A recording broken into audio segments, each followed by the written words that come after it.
Master minds commerce చదవాలనుకునే 10th inter విద్యార్థుల తొలి ఎంపిక. హాయ్ అండి, మీరు చూస్తుంది సుమన్ టీవీ. నేను మీ కీర్తి. పెళ్ళి అనేది ఒక పవిత్ర బంధం.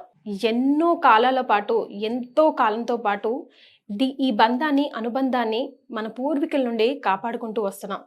కానీ ఈ రోజుల్లో పెళ్ళి కూడా ఒక వ్యాపారం అయిపోయిందండి. ముఖ్యంగా ఈరోజు నేను షేర్ చేసుకునే కథనం కోనసీమ అమలాపురంలో జరిగిన భాగవతం గురించి. అంటే 2 ఏళ్లలో డజన్ పెళ్లిళ్ళు చేసుకుంది ఆ ఆడకూతురు. తన పేరు దుర్గా నీలిమ. అంటే డబ్బే తన లక్ష్యం అనమాట. పెళ్లి అనేది తనకు ఒక వ్యాపారంగా మారిపోయింది. తనతో పాటు మరో 3 కూడా ఈ వ్యవహారంలో అంతా తనకి హెల్ప్ చేస్తూ ఉన్నారు.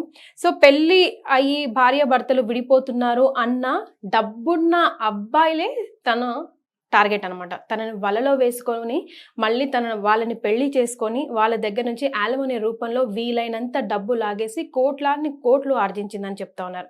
సో ఇదే అంశంపై దుర్గా నీలిమకి సంబంధించిన ఇదే అంశంపై మనకు మరింత డీటెయిల్గా విషయాలను అందించడానికి ప్రముఖ హైకోర్టు అడ్వకేట్ ఆజాద్ గారు ఉన్నారు. సో ఆజాద్ గారు, నమస్తే అండి. నమస్తే అమ్మా. సో మీరు చూశారు, నిన్న విజయవాడలో కూడా మనం ఈ రోజు వీడియో చేస్తున్నప్పటికీ విజయవాడలో కూడా ఒకటి ఇలాంటి కేసే జరిగింది. గద్వాల్లో కూడా ప్రియుడి కోసం భర్తని చంపించింది అమ్మాయి అని కూడా ఒకటి మనం వింటా ఉన్నాం. ఇట్లా తరచుగా ఇలాంటి కేసెస్ అవుతా ఉన్నాయి. అయితే ఈ అమ్మాయి అయితే పూర్తిగా పెళ్లిని ఒక వ్యాపారం కింద మార్చేసుకుందండి. అంటే ఇమోషన్స్ని తన ఒక ఆడకూతురు అయ్యుండి కూడా అబ్బాయి ఫ్యామిలీ వాళ్ళని ఎవరైతే ఇలా విడాకుల కోసం పోట్లాడుతూ చాలా వాళ్ళకి ఇమోషనల్గా చాలా వీక్గా ఉండే టైంని టార్గెట్ చేసి అక్కడ వాళ్ళ డీటెయిల్స్ అన్ని తీసుకొని 2 ఏళ్లలో డజన్ పెళ్లిళ్ళు చేసుకుందంటే అబ్బాయి ఏం కిలాడి అండి తను. ఒకసారి దీనికి సంబంధించిన విషయాలను ప్రేక్షకులతో షేర్ చేస్తారు ఆజాద్ గారు. ఖచ్చితంగా అమ్మా, ఖచ్చితంగాను. ఇప్పుడు ఇది ఈ మధ్య కాలంలో ఇవి ఎక్కువ బాగా జరుగుతా ఉంది. యాక్చువల్గా ఏంటంటే మనకి అంటే ఈ అమ్మాయి వచ్చేసరికి రామచంద్రాపురం, అంటే యాక్చువల్ మొన్న మేము రామచంద్రాపురంలో కేసు చేస్తున్నాం కబేలా గురించి. సో ఎందుకు ఆ విషయం నేను ఎందుకు ప్రస్తావన తీసుకొచ్చా, అక్కడ మన ఫ్రెండ్స్ ఉన్నారు, మన మిత్రులు ఉన్నారు. సో నేను వాళ్ళని ఎంక్వైరీ చేశాను. సుమన్ టీవీ వారి చెప్పిన తర్వాత అసలు ఏం జరిగింది ఏంటంటే నేను ఎంక్వైరీ చేశాను వ్యక్తిగతంగా కూడా. ఈ అమ్మాయి రామచంద్రాపురం విలేజ్ అనమాట. అక్కడ ఆ అమ్మాయి దానికి సంబంధించిన అమ్మాయి. దుర్గా నీలిమ పూర్తి పేరు అసలు బేతి యాడ దుర్గా నీలిమ అసలు పూర్తి పేరు. సో ఈమె ఏంటంటే కాస్త కొద్దిగా ఈ సినీ పరిశ్రమకు సంబంధించిన వ్యక్తి కూడా అనుకోవచ్చు. కొద్దిగా సినీ పరిశ్రమలో అక్కడెక్కడ కూడా ఈమె వెళ్ళటం జరిగింది. అయితే తర్వాత ఏమి కొంత ఈ ఫ్యాషన్ డిజైనింగ్ ఇవన్నీ ఐడియా ఉంటాయి కదా, వాటి మీద కొంచెం అవగాహన ఉంది. ఇవి ఉండడానికి కూడా కొంచెం అట్లా తయారవుద్ది అనమాట, అట్రాక్షన్ చేసుకున్నాం కోసం. కొంచెం బానే ఉంది కూడా అమ్మాయి చూడడానికి. అమ్మాయి ఇప్పుడు మేము కూడా మీరు అన్నట్టుగానే ఎంక్వైరీ చేయడం జరిగిందండి దీనిపైన. చేసిన తర్వాత ఈమె ఏంటంటే మీరు అన్నట్టుగానే ఆమె యొక్క అందాన్ని ప్రజలకి, అంటే ఎవరైతే బలహీనంగా ఉంటారో వాళ్ళకి ఎరగా చూపించి, సో తను ఇట్లా అని చెప్పి ఆమె కష్టాలు, కుటుంబ కష్టాలు చెప్పుకొని నేను ఇట్లా పేదరికంలో ఉన్నానని చెప్పేసి అట్లా మభ్య పిచ్చి అనమాట ఆమె చేస్తా ఉంది. సో ఇది జనరల్ గా ఏమవుతుందంటే అంటే మేము కోర్టులో చూస్తాం కదా, క్లయింట్లు అందరూ ఈ డైవర్స్ కేసుల్లో వెక్స్ అయిపోయి ఉంటారు. అందులో దట్టు మగవాళ్ళు పాపం కోర్టు చుట్టూ తిరగలేక చాలా మంది బాధపడతా ఉంటారు. మా క్లయింట్ కూడా ఏమంటారంటే తొందరగా క్లోజ్ చేసేయండి సార్, నేను తొందరగా ఏజ్ అయిపోతుంది, ఇలా మాట్లాడుతుంటారు. అంటే వాళ్ళ సైకాలజీ ఆ విధంగా ఉంటుంది. మరి ఉన్నప్పుడు ఈమె ఏంటంటే దాన్ని ఆసరాగా చేసుకొని ఆమె ఇది మీకు తెలియదు ఏముంది, వేరే వాళ్ళ ఫ్రెండ్స్ వాళ్ళ ద్వారా మెల్లిగా వలయటం, తన అందాన్ని ఎరగా చూపించటం. కానీ ఒకరా ఇద్దరా అండి, మొత్తం డజన్ మంది తన వలలో పడ్డారంటే ఇప్పుడు తప్పు ఎవరిదని చెప్పాలి? అంటే ఇక్కడ ప్రాబ్లం ఎక్కడ అవుతుందంటే ఈ ఇంటర్నెట్ మాయాజాలం వల్ల జరుగుతుందండి. పూర్వ రోజుల్లో పెళ్లి చూపులు అంటే ఇంటికి వెళ్ళి 10 మందిని ఎంక్వైరీ చేసి వాళ్ళు ఎలాగా అంతే కదండి, అట్లా ఉండేది. ఇప్పుడు ఎవరున్నారు ఏంటి అనేది అటు 7 తరాలు ఇటు 7 తరాలు చూసేది. ఇప్పుడంతా ఈ ఇంటర్నెట్ యుగము, ఈ వాట్సాప్ యుగము, తర్వాత ఇవన్నీ వచ్చిన తర్వాత ఏముందండి, ఆన్లైన్ లోనే పెళ్లి చూపులు అయిపోతున్నాయి కదా. సో వాళ్ళకి ఏముంది, వాళ్ళు ఎలాంటి వాళ్ళు, వాళ్ళ బ్యాక్గ్రౌండ్ ఏంటి కూడా ఎంక్వైరీ చేయట్లా. మొన్న విజయవాడలో ఇప్పుడు మా కృష్ణలంక ప్రాంతంలో మేమున్న ఏరియా కృష్ణలంక మేము ఉండేది, ఆ ప్రాంతంలో ఇట్లానే మాకు కూడా తెలియదు, షాక్ మేము. ఏం జరిగింది, బెంగళూరు అబ్బాయి వచ్చాడంట, 2 బిడ్డల తల్లి అంట, ఎంతో డబ్బు కోసం అని చెప్పేసి అబ్బాయికి పెళ్లి చేస్తే చీర చూస్తే మోసం జరిగింది. సో ఈ విధంగా మగవాళ్ళు రోజు రోజుకి బలవుతా ఉన్నారు. కేవలం యాలిమోనియే తన టార్గెట్ కదండి ఇప్పుడు ఇందులో. అదే దాన్ని ఇప్పుడు లీగల్ బ్లాక్ మెయిల్ అంటాం. ఈ విధంగా ఈ మధ్యకాలంలో ఈ 498A కేసులు మిస్యూజ్ అవుతున్నాయనే కారణం అదే. మరి దీని గురించి అనేక రకాల జడ్జిమెంట్లు ఉన్నప్పటికీ కూడా ఇది ఈజీ మనీ అయిపోయింది. లీగల్ బ్లాక్ మెయిల్ చాలా ఈజీ మనీ అయిపోయింది. ఏంటంటే పెళ్లి చేసుకుంటాం, తెల్లారి ₹1,00,000 అడగటం. మరి సో ఇవి ఎక్కువ అయిపోతున్నాయి రోజు రోజుకి. సో దీనికి సొల్యూషన్ ఎలా అండి? ఒక్కటేనండి సొల్యూషన్, ఒకటే. Prevention is better than the cure. ముందు మీరు ఆన్లైన్ లో ఒక అమ్మాయి పరిచయం అయితే అమ్మాయి యొక్క బాగోగులు ఏంటి ఎంక్వైరీ చేసుకోవాలి. ఎక్కడ ఉంటారు ఏంటి అయినా ఎంక్వైరీ చేసుకోకుండా గుడ్డిగా నమ్మేసి పెళ్లి చేసేసుకొని ఉంటే అది కష్టం.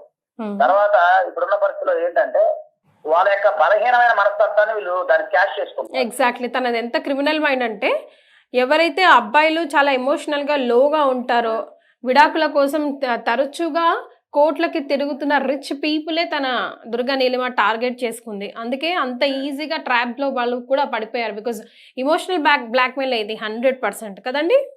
అవునండి, అవును. ఇది అదే హనీ ట్రాప్ కూడా ఈ మధ్య కాలంలో బాగా జరుగుతుందండి. ఎవరైతే రిచ్ పీపుల్ ఉంటారో లేకపోతే రిచ్ గా ఉన్న వాళ్ళు ఏంటంటే ఈ మహిళలు ఎరయటం, కొన్ని ఫోటోలు తీసుకుంటాం, బ్లాక్ మెయిల్ చేయటం. అంటే ఎందుకంటే మొన్న కేసు చేసాం మేము. ఒక మహిళ 11 గంటలకు పిల్లోడు బండి మీద వస్తున్నాడు, కొద్ది లిఫ్టీ బాబు అని అడిగింది. బాగుంది అమ్మాయి, రిచ్ లుక్ ఉంది. సరే అని చెప్పి ఎవరో లేడీ అడుగుతుందని చెప్పి అతను మనోడు ఎక్కించుకున్నాడు. సగం దూరం రాగానే నా చేయి పట్టుకున్నావు, నీ మీద నేను కేసు పెడతానని చెప్పి బెదిరించింది. అతను షాకు. వీరేంద్రబాబు నేను పోలేని మంచితనం మీద నేను ఇట్లా ఇచ్చాను, లిఫ్ట్ ఇచ్చాను, సో ఇదేంటి ఇలా మాట్లాడుతున్నట్టు నేను చేయబడుతున్నాను, కేసు పెడతా పోలీస్ స్టేషన్ లో అంటే అతను మళ్ళీ వెంటనే పోలీసులో ఫోన్ చేసి సరే టీసీకి వెళ్ళారు ఒక స్టోరీ. సో ఇట్లాగా ఈ రోజు రోజుకి మగవాళ్ళు బలవుతున్నారు. మహిళలు జనరల్గా ఏంటంటే చట్టాలు ఎందుకు తీసుకొచ్చారు? మహిళల రక్షణ కోసం తీసుకొచ్చారు. అలాంటిది పోయి ఈ చట్టాలని ఎక్కువ మిస్యూజ్ అయ్యే అవకాశం రోజు కనపడతా ఉంది. అంటే ఉదయం లేస్తే మహిళల హక్కుల కోసం లేదా మహిళ కోసం ఆరాటపడే మేము కూడా తరచుగా ఈ మధ్య కాలంలో మహిళలకి ఆపోజిట్ గా మాట్లాడే న్యూస్లే వింటున్నామండి. నిజంగా చాలా చాలా ఒక మహిళ అయ్యుండి కూడా చాలా బాధగా అనిపిస్తుంది. మాట్లాడాలంటే కూడా మీ పోటీ వాళ్ళకి చెప్పండి, మాట్లాడండి, ఇలా చెయ్యండి, ఇలా చేయకూడదని చెప్పండి అని చెప్పాలన్నా కూడా నిజంగా సిగ్గుగా అనిపిస్తుందండి. అవునండి, అదే అంటే ఒక ఎడ్యుకేటెడ్ ఫ్యామిలీ అయ్యుండి కూడా చక్కగా చదువుకుంది, చదువు లేదు సంధ్య లేదు అనడానికి కూడా లేదు. ఈజీ మనీకి అబ్బాయిల నుంచి ఎట్లా బయటపడాలరా నాయనా అని ఆలోచిస్తుంటే అబ్బాయిలని అట్లా కాకుండా చూసుకుంటా పేరెంట్స్ కానీ ఇంట్లో వాళ్ళు కానీ ఫ్యామిలీ ఫ్రెండ్స్ సొసైటీ ఎట్లా మోటివేట్ చేయాలి అని ఆలోచించే ఈ తరుణంలో కూడా మహిళలే ఇలా చేస్తుంటే ఇంకా ఎక్కడ ఎక్కెళ్తుంది సమాజం, ఎట్లా ఎవరికి చెప్పుకోవాలో అర్థం కాని పరిస్థితిలో ఉన్నాం. ఇప్పుడు ఈ కేసు ఫైనల్ గా ఎటు దారి తీసే అవకాశం ఉంటుందండి? ఫైనల్ ఏముంటదంటే ఆల్రెడీ మీకు తెలుసు కదా, ఒకసారి డైవర్స్ లేకుండా పెళ్లి చేసుకున్న వివాహాలు చెల్లవు, అవి బైగామి కింద వస్తాయి. ఇప్పుడు ఈమె మీద బైగామి కింద బుక్ చేస్తారు, తర్వాత చీటింగ్ కేసు కింద బుక్ చేస్తారు. ఇంకేదన్నా ఉంటే థ్రెటనింగ్ గానీ ఏదైనా జరిగినట్లు క్రిమినల్ బ్రీచ్ ఆఫ్ ట్రస్ట్ ఉంటే దాని కింద బుక్ చేసే అవకాశం ఉంది. అవిడిగా మళ్ళీ దేని మీద బయటకు వస్తారు. మామూలుగా ఏముంటదండి, ఇక దాంట్లో ట్రయల్ ప్రకారం నడుచుకుంటూ వెళ్తారు, అంతే. ఏముంటదండి అదే ఏముంటది అని అంటున్నారు కాబట్టి ఏం ఉండదు, ఏముంది మహా అయితే ఇలా వెళ్ళిపోతుంది, ఇలా వెళ్ళొచ్చు, అది కూడా ఈజీ అయిపోయిందండి. అందుకే చట్టం పటిష్టం. ప్రాక్టీసింగ్ అడ్వకేట్ గా 22 years ఎక్స్పీరియన్స్ నేను చూస్తున్నాను. మన అగోరి కేసులో కూడా మనం చేసాం. మరి ఏమైంది, ఇప్పుడు బెయిల్ మీద బయటకు వస్తారు, మరి యథావిధిగా జరుగుతుంది. అదే అంటున్నా, స్పీడీ జస్టిస్ ఇండియాలో లేదు. దట్టు మీకు భారతదేశంలో ఒక మహిళా విషయంలో ఇంకా అంత ఫాస్ట్ వెళ్ళదు. అదే ఇప్పుడు మగవాడు చేస్తే ఉదాహరణకి ఇదే పని ఒక మగవాడు చేస్తే చెప్పండి చట్టాలు ఎట్లా పోతాయి, అది బెయిల్ కూడా రాదు. అదేలేండి, హైకోర్టు దాకా వెళ్ళాల్సి వస్తుంది. ఇప్పుడు ఇందులో ఏముంటదండి, కన్సిడరబుల్ మహిళ కాబట్టి యథావిధిగా బెయిల్ తెచ్చుకుంటానా, యథావిధిగా ట్రయల్ నడుస్తుంది. ట్రయల్ ఇవన్నీ రుజువు అవ్వాలి.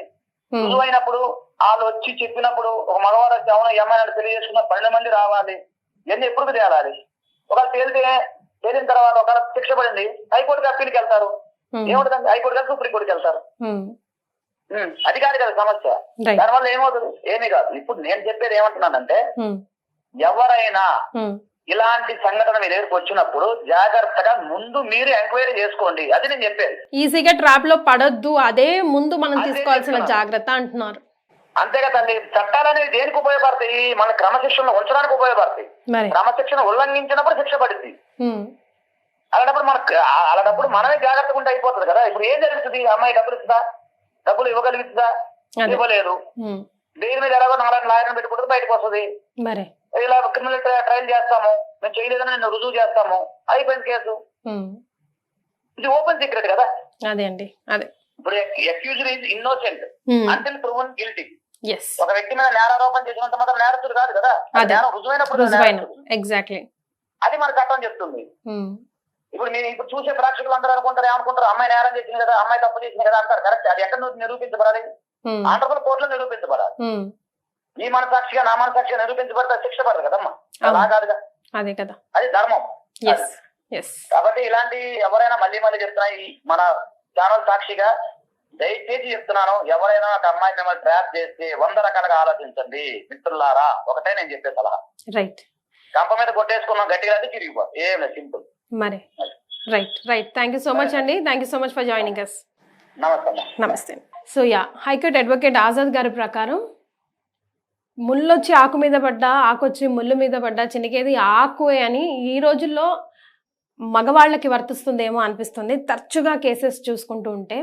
సో ఎస్, ఇమోషనల్గా చాలా ఇప్పుడు ఈ మధ్యకాలంలో ఎన్ని కేసులు చూసినా, రీసెంట్గా కేరళ కేసు కూడా ఒకటి బయటకు వచ్చింది.